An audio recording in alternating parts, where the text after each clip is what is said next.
Hello, ladies and gentlemen. My name is RainbowDave. Welcome back. What on earth was that?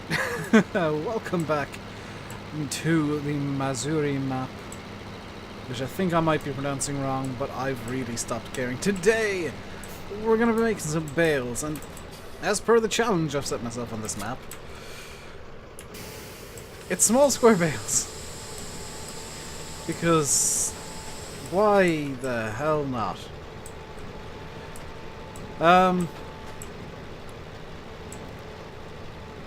Yeah. This is a weird little challenge I've set myself. I would imagine that in Poland, in this area at least, fields this size, you would make small bales. So that's my plan with this map, is small square bales for everything. The only exception is going to be silage, which, if you watched yesterday's video, I've kind of given it away. It's going to be pit silage. Now the issue with these bales is, unfortunately, there's no auto stacker that works that has some sort of animation for them. So I will be coming around eventually with an auto stack trailer, and they'll just kind of appear on it. They'll just kind of teleport onto it. You'll have to pretend that like there's a guy walking around the field throwing bales up to the trailer, and the guy on the trailer stacking the bales on the trailer. Just imagine that's how the bales are getting on there, instead of just magical teleportation because farm sim. Now, in the meantime, we have a lot of bales to do because, yeah, of course we do. The 3 headlands that I did previously, which was in the last video, you saw that I kind of got bored at the end of waiting around for the harvester, and I just went and started doing some baling. That was 208 bales. 208 from 3 headlands. So we're bound to get at least another 150 from the remaining 2 headlands, and then we have the majority of the field left to do. So there's not gonna exactly be a shortage of bales. I will possibly come in with the combine, clean this area up a bit. I did a very rough and ready course for the actual harvesting, so you know, it's far from perfect. There are a lot of improvements that I could have made that I didn't, because I didn't feel like there was a reason to do them. Essentially, I mean, this was basically free crop, so I figured, you know what, there's no harm in just kind of wasting some, essentially, and making a course by course that'll just work for the most part and miss bits. The second harvest I'll do, if I course play it again, it'll probably be number 1 with the bigger harvester, because that harvester is a bit small for this field now. But it will probably be much better thought out. And much more efficient. The one that I did was an auto, like one of those course play. I want to make a courses with the smooth turns, and it didn't exactly work very well, and it was a bit of a mess. But you know, it worked as much as it was intended to. It got the harvest done. That's kind of the main thing. Now that harvest actually took about an hour. Just over an hour in real time. So be glad that you didn't have to sit through that in a stream or something. This is going to take probably somewhere like in a similar time frame overall. I'm not going to make you sit through the full hour of baling today. We will return to this in a stream. I just kind of felt like doing some baling today, and it made sense. In terms of the machinery I'm using, number 1, I need to actually do something. I've had this in screenshot mode. I need to go into the garage and get rid of the case Puma, because that is no longer necessary. Now, that means we've got £166,000 to play with to get a Polish-style tractor. The tractor we have currently is, if I can find it, the Zetor Crystal 12045 with 120 horsepower. And I could get something with 65. That doesn't make sense to me. I do want to keep to kind of Zetor, Eastern European kind of stuff. I could go for a Kirovets, but I already have one. I could go for this thing, but that wouldn't make sense. So I think what I'll do is I'll come over here and I'll get the Zetor Can I get the Zeta Forterra? I can afford the Forterra, which is slightly more powerful than this. Yeah, let's get the Zeta Forterra. And we'll get it in the 150 configuration. Without a front loader. So that's 109 gone. Boom. Done. 109,000 pounds, euros, whatever. 109,000 zloty, essentially. Because that is the currency used in Poland. Was zloty. Quite a pretty currency, I must admit. My dad has been to Poland a few times, so he's had there's been zloty in the house. It is very pretty. I think Czech crowns are also... Is it Czech crowns?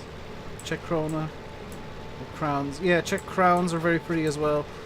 I'm yet to see stuff from Norway and Denmark and Sweden, so I don't know what their money is like. Obviously, most of Europe now is using the euro, which is pretty, but it's quite bland at the same time. I will admit that the currency that I use the most is very bland. I think Canada's got the prettiest because it's just random weird colours and plastic for some reason. Seriously, if you're ever bored, look up Canadian dollars. It looks like Monopoly money. It's great. And yeah, we're making... This is going to be a silly number of bales in this field it's on. Possibly up near 1,000. But I have dedicated myself to this ridiculous endeavour. And I'm not going to quit just yet. I might quit after doing this, but hey, I've made a decision. Now I've got to deal with it. I mean, there's not many people on YouTube. I know Sim's done it before. I don't know if he's planning on using the small square bales he's made, but he has made small squares.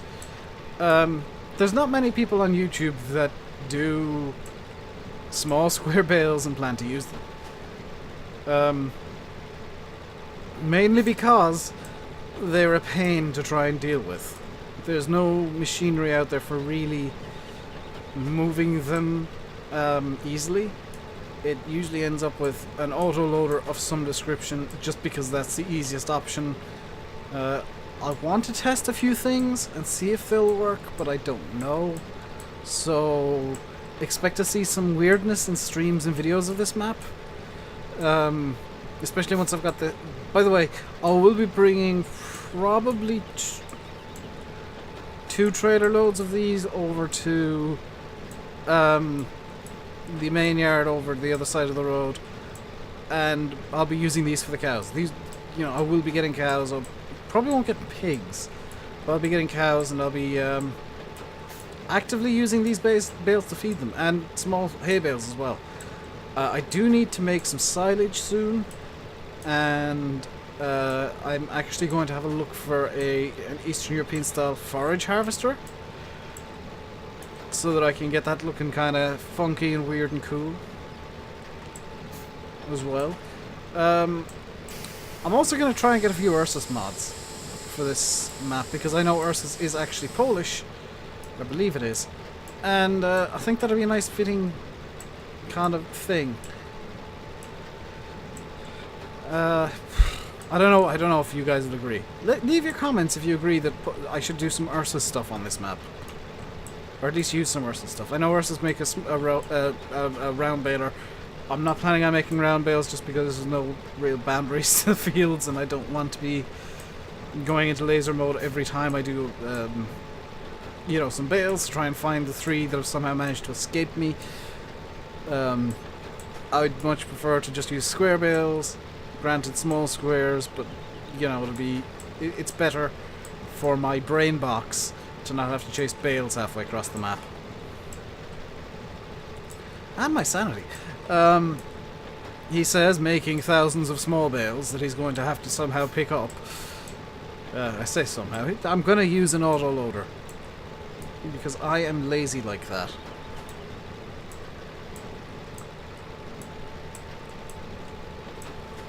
Now, of course, the bigger issue is going to be how on earth am I going to deal with these bales once they're loaded and I need to feed the cows. That, annoyingly, is something I haven't actually thought of yet. And like I said, I'll be doing some experimentation with mods that are intended for big bales, these standard size bales, I will admit, and just see. There's a saying: if you throw enough crap at the wall, some of it will eventually stick. I'm gonna throw a lot of crap at this and see what sticks. Because some of it is just gonna fail spectacularly in hopefully hilarious ways. Some of it's gonna work kind of, but not enough that it's worthwhile. Some of it's just gonna be really, really, really, really time consuming. Like, the easiest way I know of is to just grab the bales and throw them into like feed mixers and whatnot. That's not a solution I'd like to use if I can avoid it. I'd like to be able to move, we'll say 4, 8, 16, however many bales at once. And I don't know how. And that's going to be something that we'll be finding out together because science. So I'm just going to stop up here real quick. We're, 10 minutes into the video. I've accidentally brought up my log. We have made so far 135 bales out of 2 headlands. This is going to be one of those videos where I've just got a stupid number of bales at the end. Granted, like, if you look at it, I've made 827 on this map so far, and this is episode, 4? And I'm already up near 1,000 bales on the map. Mainly because they've almost all been these little tiny square bales that are like 500 litres each. Keep that in mind, by the way, 8 of these bales is 1 normal bale. Because 1 normal bale is 4,000 litres. Each of these bales is... I don't think this is even 600 litres or 500 litres. Hang on. No, they're 464 litres. They're even less than I thought. They're even smaller than I anticipated. That's not good, is it? I worked out how many... I think... Oh, I'm trying to think how many bales did the trailer hold. I think it was 254. Sounds like a number that makes sense to me. If anybody can remember from the stream last week where we figured out how many square bales, small square bales, the auto-load trailer I use actually holds. Because I'm going to be using probably 2 trailer loads just for the cows, for the straw. I'm gonna possibly get a big more for doing hay, because I'd like to use, well, for silage. I'd like to honestly use this field down here for silage. Down at the very bottom of the map.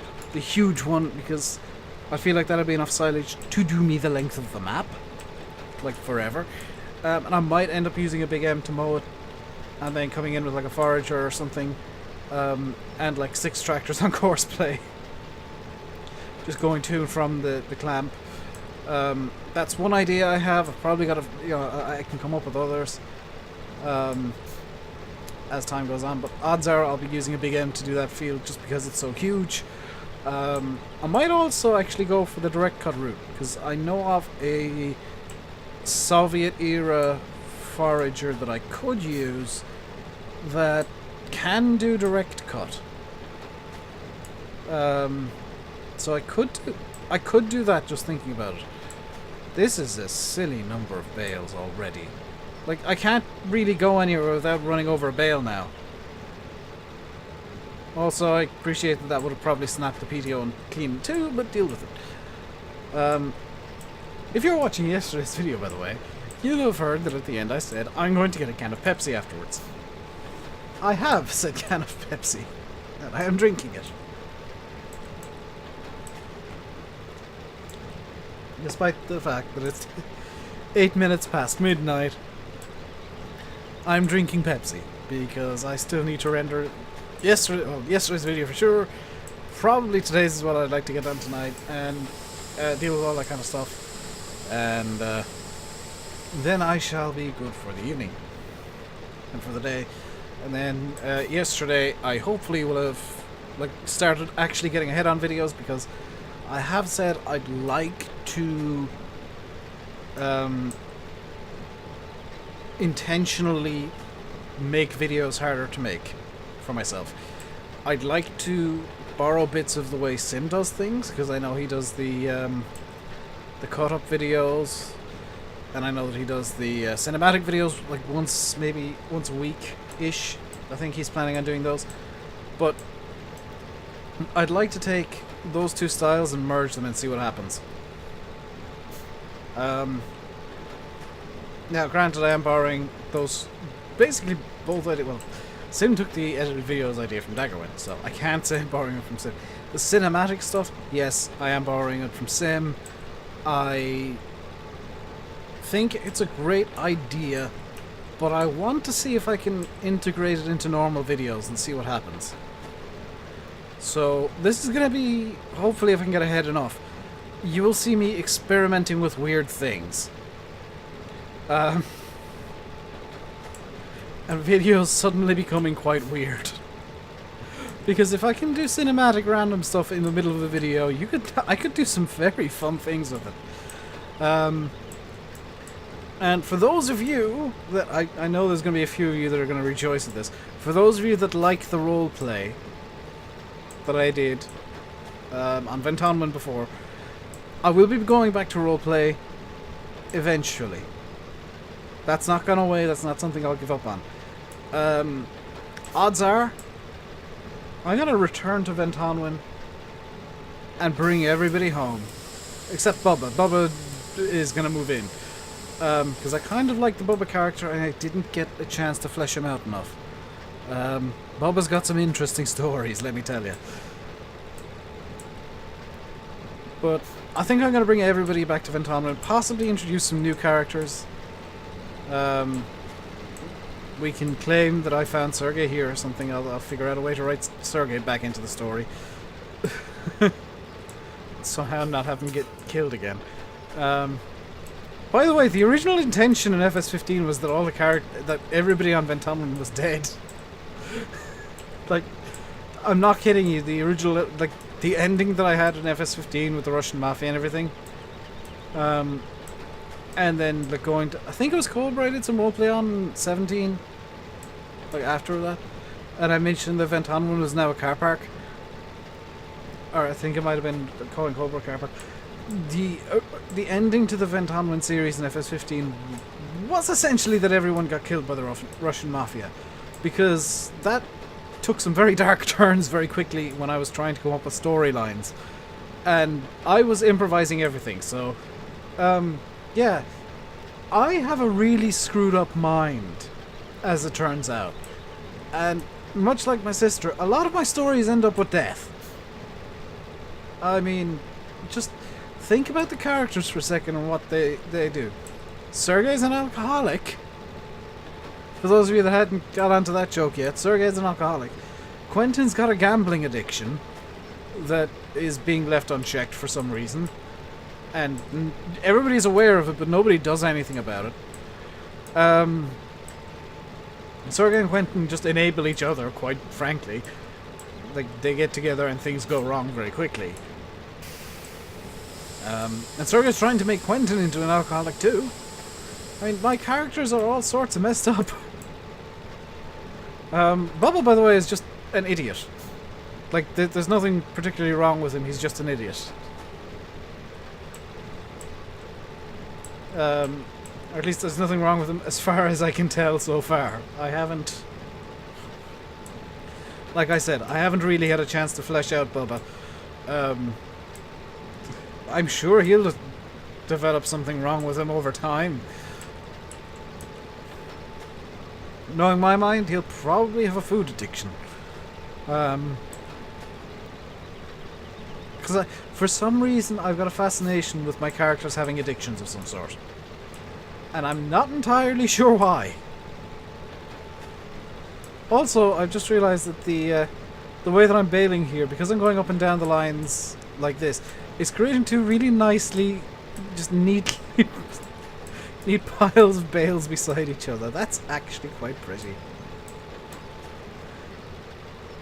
Granted, it's probably the way that you definitely wouldn't do this in real life, but it looks pretty in-game, so deal with it, people. So a little bit about the equipment I'm using. I am using the Zetter Crystal 12045. I'm using the big Zetter cab on it. I'm not using the cab with which like the entire top of it can lift off. I'm using the other cab, which for some reason is controlled by IC. I prefer to see that as an option in the shop, like what cab you want. That'll be, I think, a better option or a better way to do that. And I'm using the Welger AP 730 baler, because this is the only baler that really works with an auto stacker. I could get other small balers to work, like I do plan. I think I've told Landy this. If I haven't, well, he's gonna find out from you guys most likely. I do plan on getting the Chaos Knights John Deere working. The John Deere baler that Landy likes, the old one. What was it, the 24 or something like that? I plan on getting that to shoot out the same bales as this thing. It'll involve me screwing around with XMLs and stuff, probably over the course of 2 or 3 days. But my plan is to get it working correctly. And hopefully, fingers crossed, perhaps he can use that and I can use that, which is why I plan on doing it, is just so that I can play about with that and some like different old equipment instead of having just the Welger. When I'm doing small bales, I can use some even older stuff. Bring in some classic tractors like an old Farmall. I don't like the Model A John Deere. I'm sorry, Chaos Knight, I think you'll agree with me here. That's kind of crap now. It's like, I get that people want it brought up through the games, but it's in desperate need of basically a full remodel. And I'm not. People are gonna say I'm gonna, throwing hate at Chaos Knight. I'm not. I can completely understand the reason why he doesn't want to remodel it, because he doesn't particularly care for it anymore. He's brought it up because people want it up. Personally, I'd dump it. I just say, well, screw what you guys think. I don't like it anymore. It's going away. Bye bye.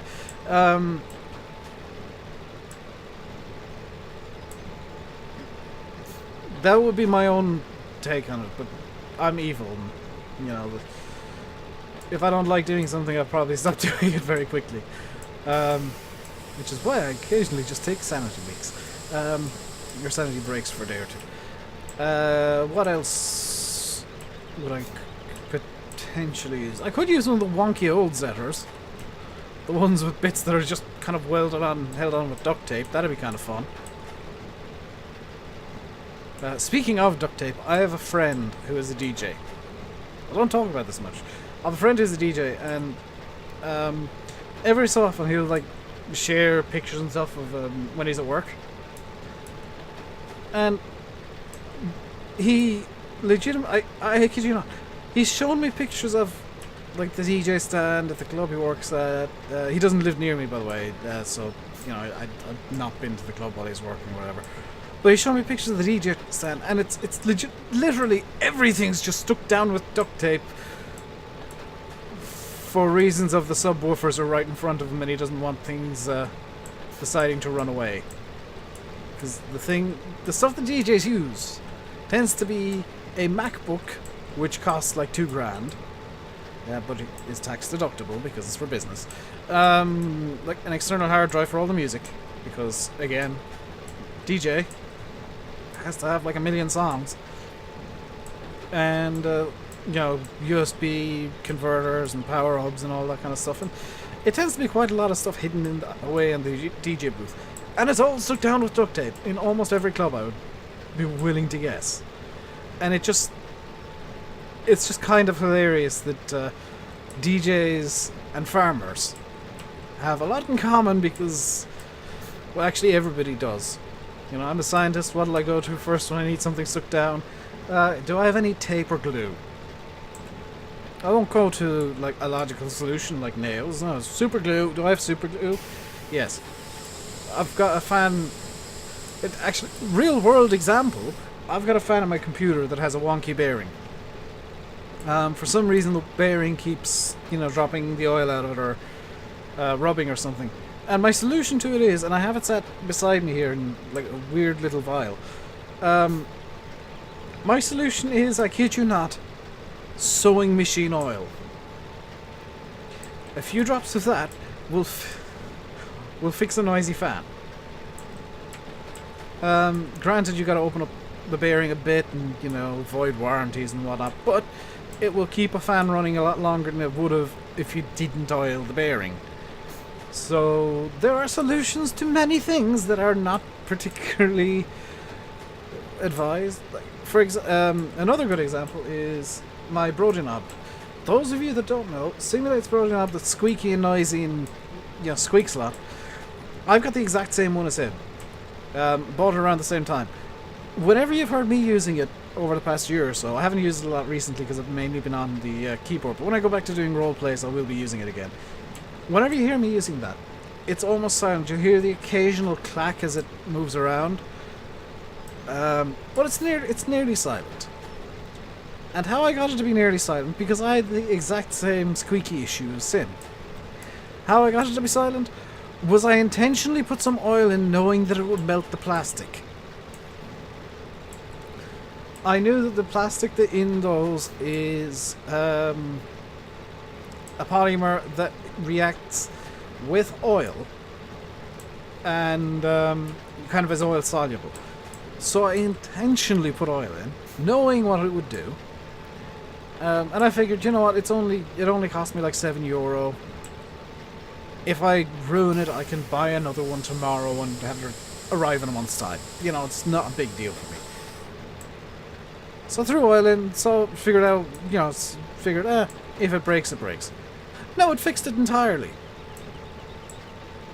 Like, a squirt of sewing machine oil that intentionally, wear away the plastic. And for quite a while, there was bits of plastic just kind of coming out the bottom in this black kind of goop of melted, like semi-melted plastic and bits of oil and all that. But it worked perfectly. It worked exactly as I intended it to. So, I mean, sometimes the dumb solutions that I come up with are actually really good. And the dumb solutions that generally people come up with are really good. Some other dumb solutions, however, are not. And this is a story I've told I think I've told it a few times. Definitely to friends. I don't know if I've said it on the channel before. Well, some of you will know I worked in a lab for a few months, a couple of years ago. Because, fun fact for those of you that don't know this, I am legitimately a scientist. I have a science degree. I worked in a lab. It was a veterinary lab, and we were doing tests and whatnot. It was an agricultural lab. I just worked in the veterinary section doing tests on animal samples for health and well-being purposes before anybody accuses me of being evil and doing animal testing. But one of the girls there who wasn't working in the veterinary section, she was doing like soil tests or something. I can't remember exactly what it was. Actually, I think it was soil tests. There's a bit of backstory here, so I'm going to just real quick go over the backstory before I get into what she did. We had a hard water issue in the lab for the teas and coffees, and there's a bit of lime scale kind of building up on the kettle. Now, the logical solution is either get a new kettle or put a limescale solution, or limescale reduction solution in, wash it about with the limescale remover or whatever, or a bit of Brasso. No, don't put brass polish in your kettle. A Brillo pad. That's what I meant. Now, scientists will know that limescale is a build-up of lime, which is a basic substance. It is alkaline. What dissolves alkaline substances? Acids. What's particularly good as an acid? Hydrochloric acid. Which, by the way, for those of you who don't know, is stomach acid, effectively. And has a pH value on a scale of 1 to 14, with 1 being super duper dangerously acidic and 14 being super super dangerously alkaline, or basic, depending on what you want to call it. The hydrochloric acid has a pH of 1, usually. There is such a thing as negative pH. 1 to 14 is what usually, like most things are. Yeah, she decided to throw hydrochloric acid into the kettle to get rid of the limescale issue. Now, granted, the hydrochloric acid did in fact get rid of the limescale issue.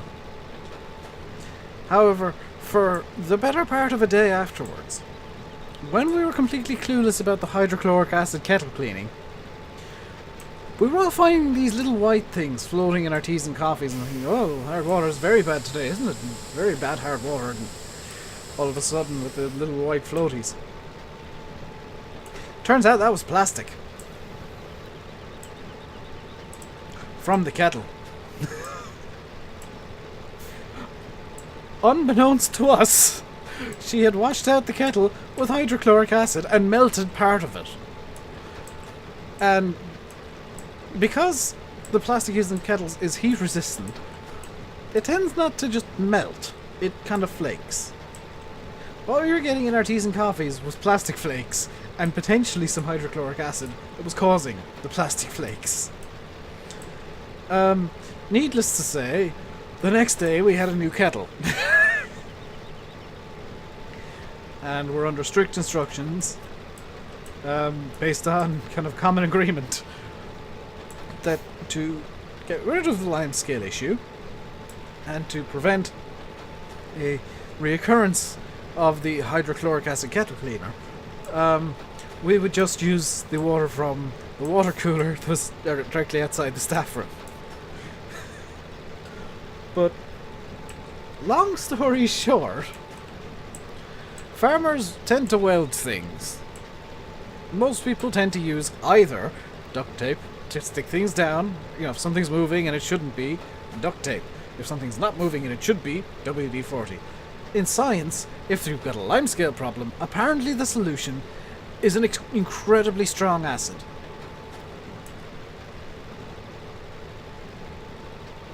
I don't know how any of us survived, but we were all perfectly healthy after that. Although, if memory serves, that was in like March-ish? I didn't finish until May, and nobody got sick in the meantime. I think the don't take my word for this, please don't actually drink acid, but I think the minute amounts of acid that we may or may not have actually, you know, drank, had somehow acted as some sort of antiseptic, because none of us got sick for a while. Like, not even a cold, but probably a coincidence, but it was a fun little thing the day that I accidentally drank acid. Or the day that an entire lab of, you know, qualified scientists drank acid because somebody didn't realize hydrochloric acid is not the greatest thing for getting limescale out of a kettle.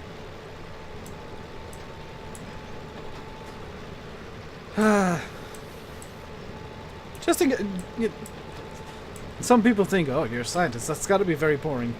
No, because actually, before I finish, because I know I'm kind of running over time, and I'm doing this for the second day in a row, I don't mind.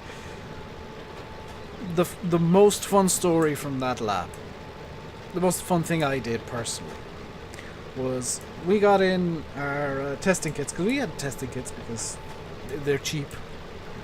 That's a fun fact as well, that most labs don't actually come up with their own tests, they just use mass-produced testing kits. Especially like industrial or commercial labs will have testing kits because they're cheap and you can get a lot out of them. Now, those testing kits arrived, they had to be refrigerated at all times. So they arrived in dry ice. Solid carbon dioxide. Now that sounds boring, doesn't it? Until you realise that those boxes had to be thrown into the skip, into the rubbish, in the skip out the back. And Ireland tends to be quite a humid place, you know, humid place. So, you know, there's always a lot of water in the air. And for those of you that don't know, when water interacts with dry ice, you tend to get this big, huge, really nice looking plume of smoke. I got to throw away the boxes one day, and Yeah, I intentionally gave them a good hike into the skip. Because I knew full well what was going to happen. So you had me in a lab coat, and I think I was wearing my glasses when I was working there, I can't remember. But definitely in a lab coat, and gloves, and, you know, full lab gear. A lab coat and gloves, because that was the full lab gear that we needed. It was fine otherwise, we're all trained scientists, we know how health and safety works. And I did, of course, have a beard. I think it was a goatee at that stage. Like I've got now, pretty much. You know, just casually throwing a box away and then just staring into a skip for a couple of minutes because there was the dry ice stage smoke, effectively, oozing slowly out of the skip because I managed to knock the dry ice in just the right way to get it exposed to the air in just the right way that it was causing the stage smoke. And yeah, that's... Seriously, scientists can have fun too, and it's usually involving fun chemical reactions. Like the time my Okay, one more story before I finish up. I'm telling stories now, and I promise you I'm going to finish after this one. When I was in secondary school, there was a demonstration in our science course, because I did science in secondary school, of course. I think it was chemistry. Chemistry and biology I did. And in chemistry, there was a demonstration that involved blowing, I think it might have been flour, definitely like something flammable, out of a funnel through a Bunsen burner. And it had to be done by the teacher because it's dangerous. My teacher did this demonstration. It results in a fireball, which it should have. And just to make sure that we saw it was his excuse here. I'm not sure if you all saw it, so I'm gonna do it again. I'm not sure if you all saw it, so I'm just gonna do it again to make sure you all did. He repeated it 4 times because he quite enjoyed the gigantic fireball that kind of roared across one side of the room. Granted, he had us all kind of scooched over onto the safe side of the room, but he was legitimately playing with fire. Which, as you all know, is something that you'd never want to do. Should mention, this is the same chemistry teacher that, on multiple occasions that I have seen, completely forgot that the entire class was using Bunsen burners set on high, so it was a blue, nearly invisible flame, and decided to lean across them. I have never seen one man almost set himself on fire so much. It was incredible that he never managed to actually set himself on fire. Because he rarely wore a lab coat, and he rarely had his tie kind of in a way that it wouldn't flip down and hang there as a wick for fire. I'm sure he got singed a few times. But I'm going to end the video here after making... How many bales a day? Oh, we gotta drop another one off the back. Is that 400? Is that 5? No, we gotta drop one more. There's gotta be a nice round number. I'm gonna leave you here after creating 500 bales today by saying I've been RainbowDave, you've been watching Farming Simulator 17 on the Mazury map. Hope you enjoyed the video. If you did, hit the like button and don't forget to subscribe if you haven't already. I'll be back streaming tomorrow for sure. I'm streaming this evening. I don't know what I'll be streaming, but I'll be streaming. Until next time, stay safe and goodbye.